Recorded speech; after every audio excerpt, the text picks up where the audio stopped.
Welcome back to another episode of Hard to Read, guys. It is me, TKbreezy, here with Austy, and we're going to talk about 3 tournaments coming up on the same fucking day.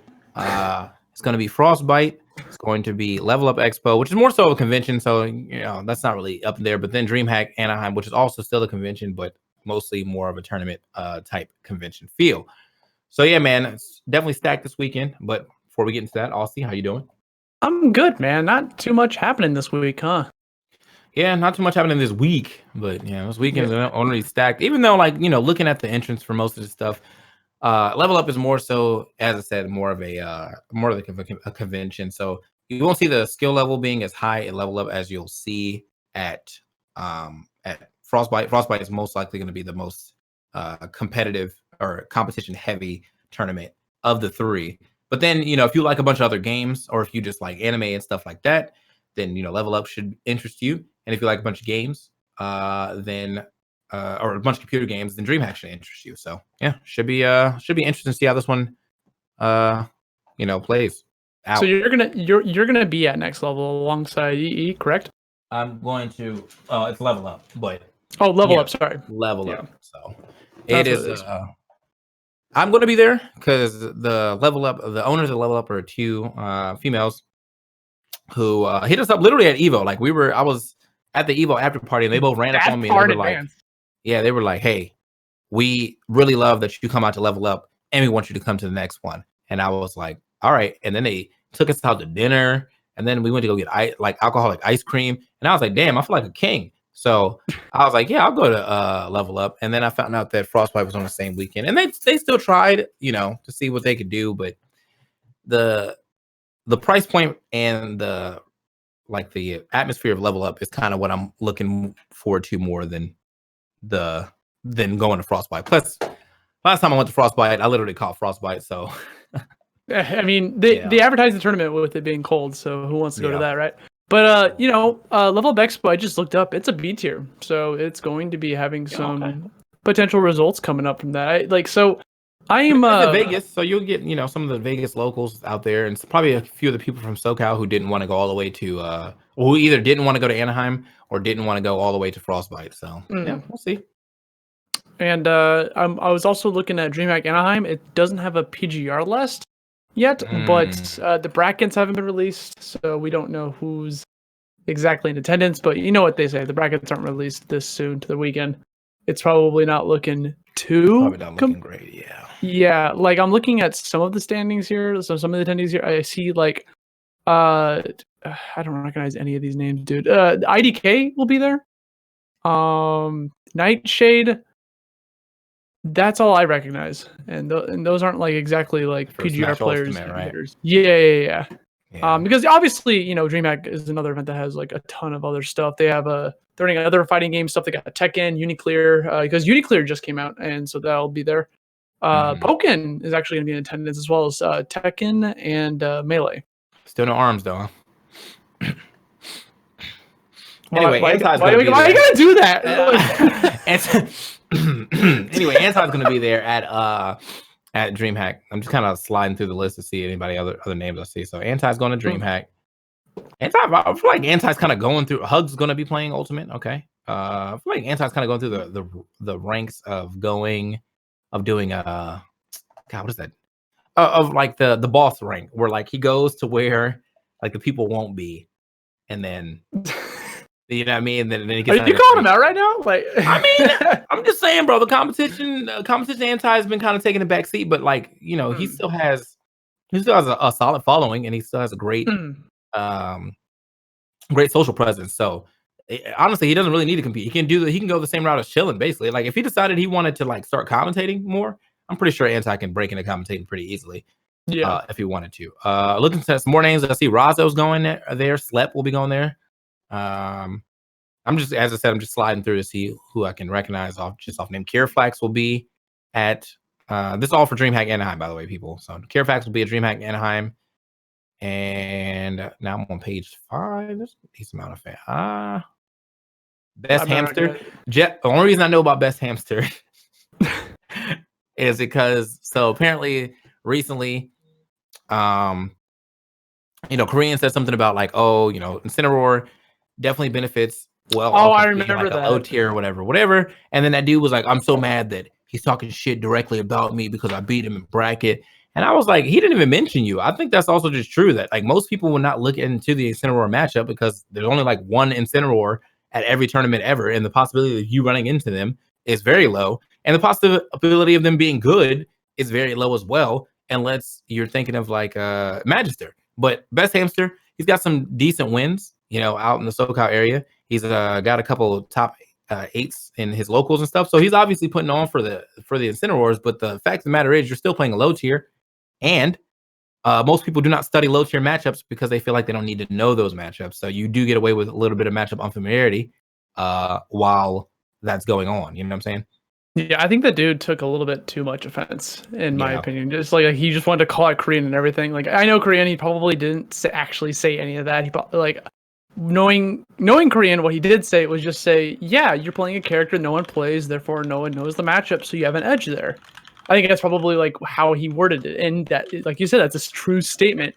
But some people get really defensive. If they play a low tier and they beat someone, like it, it they want the full credit for outplaying their opponent. Granted, they did. They outplayed their opponent by playing a character that they did not know the matchup in. That is true. That is a true statement. You can win a set that way. It's probably not going to work on a top player like ever. Or if it does, it's going to happen like once, and you'll probably not place very well after you get that one upset. Yeah. So, but there was no offense to that guy whatsoever. Yeah, no offense. I mean, like, dude, you just like I got the same, stuff said to me when I was playing when we fit all through 4. Like a lot of people did lose because they didn't realize how like one how strong deep breathing was, and two, like some of the stuff that you could do from the ledge. So they would end up losing because I was like, oh, okay, you don't know what you're doing, so I'm gonna keep harping on it. More people are paying attention to We Fit now because she's like a better character. So it's like people know, to be afraid of certain situations, like her being a deep breathe and all that good stuff like that. But back in 4, yeah, she was definitely considered a low tier and got away with a decent amount of stuff because she was low tier. And I didn't really feel like that was a testament to my skill. If I taught you the matchup, then most likely you would have a way better time against me. But if I didn't teach you the matchup, then just like anything in life, like if you don't know it, you're gonna get surprised by some stuff. Bro, when there's 80 characters and not a really good training mode, it can be kind of difficult to have that one character. So it takes a long time to learn all those matchups. But do you remember when Wadi was playing Wii Fit? Remember that? He still does. But like, he's a very basic Wii Fit. That's all. So. Yeah. John, I mean, like, there's no disrespect either. Like, everyone has their style. I feel like I'd like to go in a lot more than I should. Wadi plays Wii Fit like he's basically playing Mewtwo, where he just wants to sit on the other side of the stage and sun salutation and throw stuff.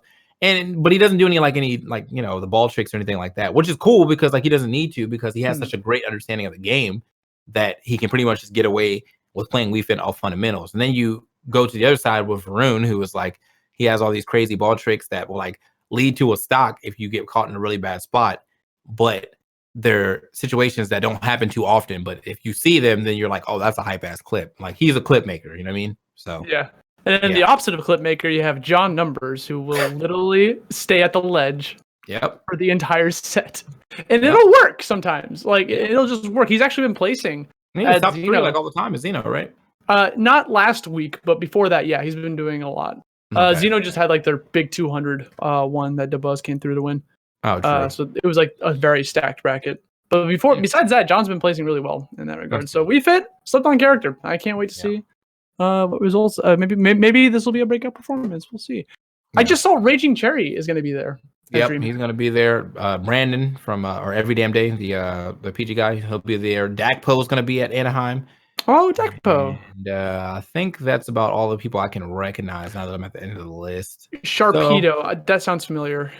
Who is that? Yeah, maybe not. I mean, it's not like bad, but definitely none of the crazy top talents you're going to be seeing from Frostbite, which we'll get into in a second. I want to see who's going into Level Up Expo because I've actually not looked at anything in there.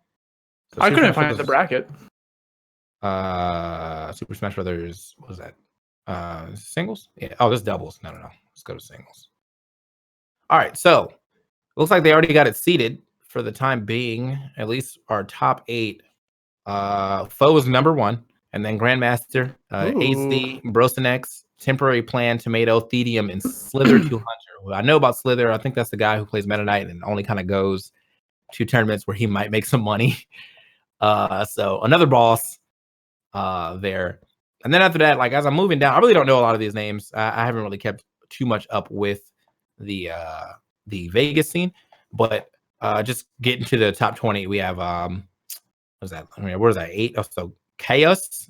I don't know how to say that. Tux, Aztecs, Pollo, Lord King, Steelsberg, Kai, Quillen, Gibbles, Fail, Ty, Dr. Hugh, and Dr. Hugh is number 20. So yeah, I said it's one of these conventions where it's mostly more of a convention with a tournament attached to it. I also did not realize that they had tech in there as well. That's interesting. They have 60 players for Tekken. Okay. And it's already seated as well. But I don't Smash know. Has they almost have 400 entrants. That's wild.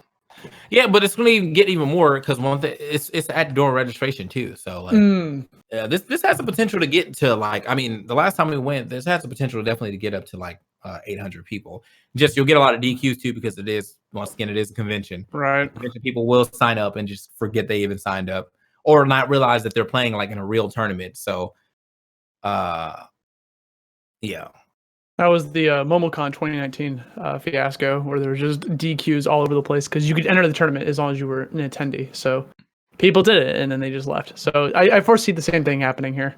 Oh, true. But yeah, I think Foe is probably going to take that. It looks like they already have a set prize, $1,200 for first. Unless that's probably the pop bonus. I think this. Well, I don't know, man. I feel like this would have a pop bonus, but maybe it's not. And yeah, it could just be a set price too. Because if your entrance fee is basically just your entrance fee to the event, then yes, they're not putting anything. Yeah, you're not putting anything to the pot. Mm-hmm. Yeah. So okay, all right. Well, with that being said, then yeah, let's go ahead and get to the big tournament of this weekend. It's gonna be Frostbite. Got some pretty good stuff there. I know a lot of people were like, "Oh, you're not going," but nah, man. Like, I don't like to break stuff, but also that pay. Anyway, Frostbite 1,600 entrants altogether, but in singles there is 1,200 or almost 1,300 entrants. Pretty stacked, as you can see. The top 8 is going to be MKLeo, Mars, Samsora, Nairo, Tweak, Meister, DeBuzz, and T. And unfortunately for Samsora, if the bracket plays out like it's supposed to, I think he actually has to play Meister. He does, yeah. And even though it's projected that he wins, everyone knows what the real projection is. He has not been able. I don't even think he's been able to take a game off Meister yet. Bro, hasn't he been practicing like to play as Mr. Game & Watch, Samsora? Yeah. Yeah, he's been trying very hard. Gotta get over that curse. Do you think he was like purposely seated like that, or it was a luck of the draw? That happens in winners quarters finals. So it's like that's literally like the set right into top 8. So yeah, I'm looking at their score right now. They've played 4 times and Samsora has yet to get a win. So that's a heartbreaker right there. He's only taken 2 games, 2. Let's Make Big Moves, their most recent bout last month. He didn't take a single game. I think this is the first tournament that MKLeo and Mars will see each other again. So hopefully we get get to see what happens there. Yeah, since Genesis, yeah. So should see what happens there. Mars obviously taking Genesis. Really big. Honestly, the craziest thing about that is I feel like no one was even thinking about Mars winning that tournament. Like he has been very consistently in top 8s, but whenever everyone was talking about winning tournaments, they're MKLeo, Tweak, stuff like that. And a couple people the Nairo fans, obviously. But like Mars, I guess like no one counted him out as far as like, he's not gonna do well, but no one counted him as the winner. And then he comes through and he actually destroyed MKLeo in that last set. So that, really shows Mars' dominance. How he can really just pop off like that. MKLeo probably went back and studied that matchup quite well. So I'm expecting to see MKLeo and Forma de Leo at Frostbite, but we'll see what happens. Again, there could be all kind of shake up here because the top 5 all have the potential to win the tournament. Meister, even though he's 6, I feel like he's always going to get held down by MKLeo or Mars. So like he has to overcome 2 demons while everybody else has Tweak has to overcome. Everyone has to overcome MKLeo for sure. But yeah, Tweak has to or Nairo has to overcome MKLeo and probably Mars as well. Samsora seems like he usually has to overcome Nairo, but I think their sets are like kind of even right now. but he has to overcome Nairo, and he has a better chance of beating MKLeo than I feel like most people do. But he beat MKLeo at Genesis, and then he got destroyed by him the next set. I think it's just really hard to beat MKLeo in 2 sets, to be honest. Like, I don't know how you do it. Like, but It's tough, man. But Sam Sora did it. Yeah, I mean, he's done it Yeah. before. He just didn't do it at Genesis. Well, Nairo beat MKLeo at what was it, main stage? Yeah, main stage. He was able to do it as well. So Mm. yeah, I mean, But it's rough, but it's doable. It's just how was he playing that day? And as Smash goes, I mean, basically, this has been settled for a lot of other games. But I feel like we never get to say it for Smash. But it's not about who was the best. It's mostly who was the best that day. And it's getting a little closer to that because MKLeo is starting to, show little chinks in his armor. However, usually just for a safe bet, you're going to bet on MKLeo.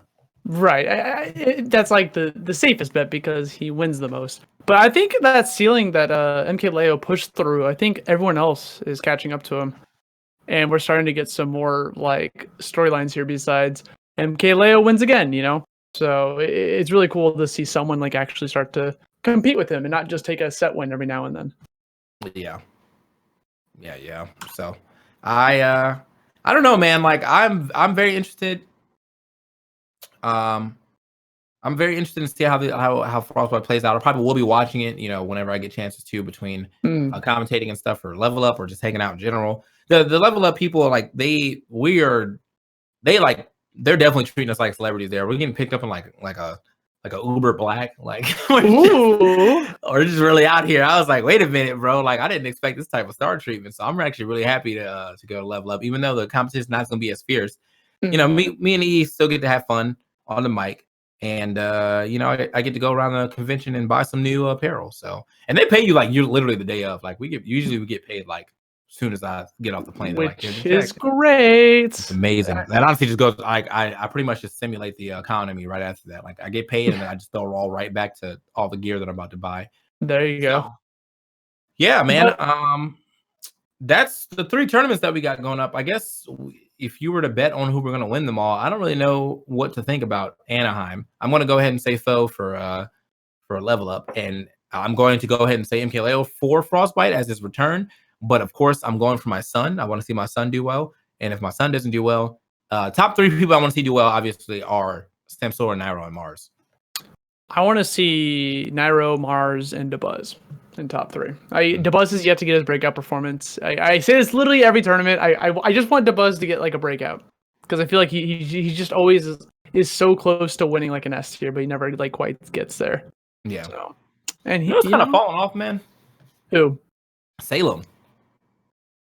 Who? Salem. No. Come on, bro. No, don't be rude, bro. Like. No, but seriously, like I haven't heard of him since SmashCon.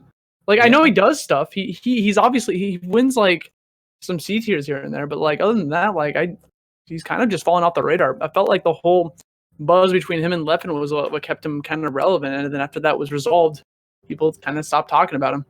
Yeah, I mean, like he's like when I'm thinking about it now, like he used to be in like the top 10 usually for seeding. He's number 25 right now.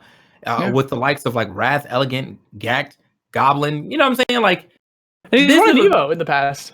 Yeah, like you've won an Evo, bro. Like and you won the first 2 tournaments for Ultimate, but he's definitely fallen off since then. He's ranked under Wadi, Cosmos, and all that good stuff. Wadi also, I feel like Wadi's he's been kind of sliding by under the radar where he's been doing well, right? But he never gets into that top 8, so people kind of forget that like he's existing. But he's always got a good seed. Number 18 here at Frostbite is a great seed, for how much competition is here.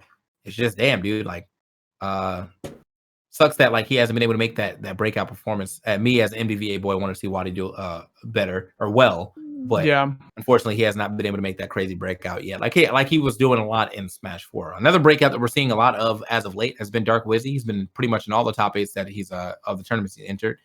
He is currently number 11 as far as his seed here. With right over him is Shutong, Gluttony, and T. So I think that he could potentially still get into top 8. I mean, he did all that with a character that a lot of people just kind of like slept on and just like, he's not good anymore, Mario. And then all of a sudden, it just takes one player to put him somewhere. Now everyone complains about the character. So Same thing happened with Meister's Mr. Game & Watch. So I think Dark Wizzy has potential to get like top 8. I mean, he got 5th at Genesis, so like he could easily get top 8 at Frostbite. And he got 5th at what Genesis? Genesis 7. Who? Oh, Dark Wizzy. I thought we were still talking about Salem. I was like, no, no. I was like, like 49th to do. no. I'm looking up Salem right now. He got 25th. That's so not bad. Nothing bad, but like nothing spectacular, you know. Meister probably got sponsored. Wait a minute. Really? No, wait. I didn't think that was supposed to come out yet, but I knew about that because I got relations. But ooh, what if you just got baited? Let me look. I didn't say the team, so yeah. No, there it is. He got announced. It's on Twitter. Okay, all right. Space Station. All right, well then, yeah.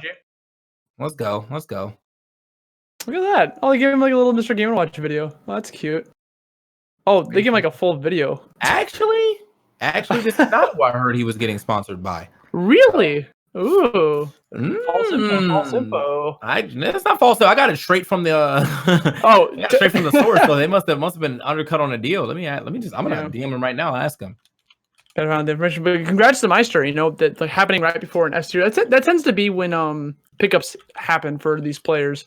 Is right before an S tier happens, so they can put their slap their name right on it. So good for him. That was a long time coming for Meister. Yeah. Well, that sucks, but that's good. Oh, you heard something different. Okay, all right. Yeah. No, I heard he was going on to a different team, a very Tekken-based team, but apparently that kind of fell through. It is what it is, though. You know, like sometimes you pop off and sometimes you don't. But he still got a sponsorship, so sponsor or not, we should be seeing more Meister in the future. It's good to see that he got a sponsorship. He was, definitely unsponsored hype. As he's been getting into quite a bit of top 8. So got a few more things in news to talk about. One, let's go ahead and get it. Ultimate Summit or the crossover summit is going to be lit. Ultimate Summit is coming up in June, but the crossover summit's in December, and then the Melee Summit.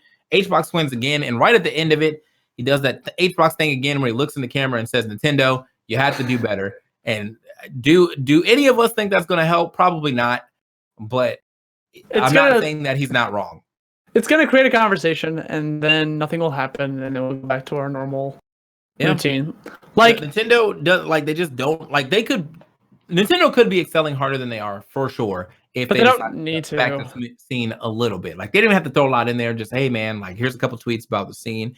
Here's some insight on that. Blah blah blah. But regardless of them back in the scene or not, this game is going to get those sales. It is the highest selling Nintendo game of all the time, and so you just don't really expect it. You don't really expect them to, to have to like shill it more. Hey, this is why you should play our game. Everyone knows what Smash is by this point in time. So casual or not, they really don't have to do much more to garner a couple more sales, seeing that the sales are already up at the top. And I'm not sure. And when I mean the highest selling game, I think that I don't know if it's actually the highest selling. Because I know that the Wii Sports thing, it came with every Wii, and so they counted that as well. But it's definitely one of Nintendo's biggest flagship games at all times. As soon as it comes out, people will buy systems just to play Smash. So, like that game has enough power as it is with or without the Smash community. And as much as I would love Nintendo to, acknowledge a little more the Smash community, at some point in time, I think the Smash community doesn't do a good job of showing the best parts of itself. So that and Nintendo sees that and they're like, I don't want to be involved with this. We have sexual assault allegations. We have, we have people always disrespecting women. We have this funk issue. This is not what if I was a company and I see all these diehard people that are like, oh, they love this game, whatever. But then this is the stuff that we're looking at once we get in. I also would probably be a little less inclined to throw my hat into the into the ring, especially for a more family oriented system. You know what I'm saying? So I don't know. Keep us at arm's length. It seems to be the easiest way, and it's not we've been over this before, but if Nintendo got involved, then if something went wrong, then it's on them, and they could flop or something could happen out of that. When it's way, way, way less risky for them to just let us exist and then do their own thing.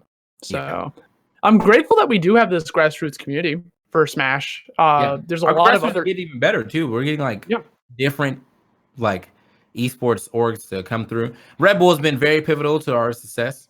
Right. So big shout outs to them. We're still kind of tapped on to other things like DreamHack, even though I feel like DreamHack could do a little better on the fighting game sides of things. But we're surviving, and like that's all I can really ask for, I guess. But the thing that matters the most is, everyone always talks about the esports bubble and how it's going to burst or pop, and then things are going to just start dying left and right. And games that are grassroots like Smash and like fighting games, I think we'll be fine, because we'll just keep doing what we're doing. Like for instance, what was that Blizzard game that they stopped work on? I forgot what it was. It was a MOBA or something. Heroes of the Storm. Yeah, Heroes of the Storm. That was a game that Blizzard was supporting, then all of a sudden Blizzard's like, we don't want to support this anymore. And now the game died like immediately. Like no one, not know that. No one competes anymore because they pulled the plug on it. Well, like you can't do that stuff with MOBAs. MOBAs have to be constantly updated to keep the community or the games fresh. So once you just say like, hey, I'm kind of out of there, I feel like so is everyone else. Like there's like nothing to look forward to anymore. There's no new characters, there's no new balance patches, so the game just kind of stagnates at whatever the meta is at the time. And sometimes that meta is boring. Like with League, you know what I'm saying? Like the meta has changed so often, so frequently. Like when you first started playing League, it was like everyone had a defined role. Heavies and tanks went up top, only mages went middle, and your AD carries and your supports went bottom lane, while like assassins and stuff usually went in the jungle. Now everyone goes everywhere because like there's support characters in the top. You have like super tanks in the bot lane. You have assassins in the mid lane. Like the game has definitely changed quite a bit, and that is usually what keeps people going. So if League came out and after they put out like 40 characters, they were like, we're good, that game would have died too. But it is what it is. But speaking of not getting updates anymore, you saw that Sakurai post about how the next 6 characters are going to potentially be the last characters for Smash, and then, I mean, that lasts till 2021 December. That's what they confirmed. Yeah, so that's still 2 years. And I think that's totally fine. Like, yeah, you've already got 80 characters in the game. We're getting close to 90. I think we're good, Sakurai. Thank you for all your hard work. No, honestly, we don't need more characters. Like, it'd be cool if we just got like patches every now and then. And even then, like, we don't technically need them. It does help boost viewership for tournaments. Whenever a new character gets announced, if a character makes grand finals, the viewership explodes. I think I'm more, as Slep said, I think I'm more worried about patches. But if we end on a decent patch, then I'm fine. Like, if one of the patches where there's only like maybe 2 or 3 things that are still like, all right, this is a little busted, I'm fine. You left the whole, like Sakurai left the whole character busted and was like, hey, I nerfed him a little bit, but I'm out. And then just I'm out, boys. And that's what happened with 4. But like, it seems like everyone's kind of like, no one's super busted in this game yet. There are definitely a lot of annoying characters, and I hope at some point in time shields get updated just straight up, and he brings it down to like 9 or 8 frames instead of 11. But yeah, that's probably never gonna happen. So it is. What do you think about a new Smash? Because I don't like. There's no news on them potentially working on a Smash or whatever. They don't know what the future holds. But like, what could they do to like surpass Ultimate? Because I feel like they can't. I feel like this is like a one-time thing. They'll be able to get all these characters in the next Smash. They're definitely going to be slimming the roster hardcore. Like, I don't know. I don't think they can actually do anything with the next Smash. Like, you can't expand on Ultimate. You know what I mean? Like, so it's like Super Smash Bros. Omega, but like, what is that? Because like all you're gonna do now, it's like all the characters that were DLC and Ultimate are now back in the game, and you're gonna have even more DLC. The game is already too large as is, and I don't really see how you can even like fully balance this game like that in the way where like no one feels unplayable. Like in Melee, Kirby, the unplayable character, in Brawl, Ganon, unplayable character, except for the Ganon mains who kept trying to make excuses about how good that character is. Bro, short hop down air, like it has not been like that ever since. And so I don't really see what he's going to do after that. I think that Ultimate being the last Smash game is fine, and if they do a reboot, they have to start fresh and maybe like only use like new Nintendo IPs plus like Mario. That would be so weird. I feel like they shot themselves in the foot, man. If they make a new game and they like cut a single character no matter who it is, they're gonna get backlash for it. You know, like how dare you cut Pichu? You know, like it's it's I don't know what they don't know what they're gonna do. We don't know what they're gonna do. So Tess says you can improve a lot of stuff without padding the roster, and I think that's true too. But the thing is, like, the complaints will come very heavy if the roster gets cut now. Now that we've got the full roster, every person from every game has been in one. You can't. It's hard to go back and then not. It's impossible. Yeah. I mean, like, I think the only game that I've ever seen do that was like Mortal Kombat, because I think Mortal Kombat Trilogy, I think, had like a bunch of characters, and then the next one did not have as many characters, but they mostly cut out a bunch of clones. There's not really a crazy amount of clones in this game, but even if you cut out clones, most of them have some distinction that will probably force people to not want to play them. Like, if you cut out Lucina and leave Marth, most people aren't playing Marth because they don't want space like that. So then all Lucina mains will have to find another character that isn't Marth because it's not Lucina. So there's all kind of repercussions on that. I am very interested to see what happens if the next Smash comes out. You can definitely cut Daisy, but can't cut Daisy because I like Daisy way more than Peach. Imagine if they cut like Falco or something, like someone who's been like a mainstay since Melee, but like technically he's a clone. You know, like if you go by Melee standards, like he's not like, you know, 1-to-1 clone, but like he's clearly based off in Brawl, bro. What are you saying right now, man? Yeah, I just he's based off of him. Come on, man! Like you reaching. Okay, you're right. They're gonna remove Ganondorf because he's a Captain Falcon clone. I'm out. Tess says if people don't like it, they can keep playing Ultimate. That's not true. Melee is an anomaly in all fighting games ever. Melee is the only game. There's nothing like that. Yeah, you will never ever find another game that will keep itself alive like Melee, with more games still coming out. No one's playing Street Fighter 4, even though they probably think it's better than 5. People are still playing Street Fighter 3, you know, and 2 and stuff like that. But it will never get a tournament like Melee. It will never get like a main stage area like Melee, unless it's a special event like this Marvel vs. Capcom 2 event at Evo.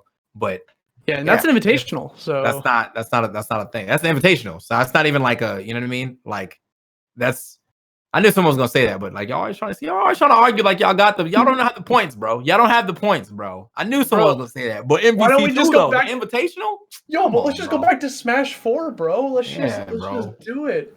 Hey, y'all try to get that movement all the time. Look how many people are still playing Brawl. All y'all people came out of nowhere. Once Bayonetta came out for Smash 4, and everyone was like, you know, honestly, Brawl was a good game. None of y'all saying that shit before Bayonetta was out.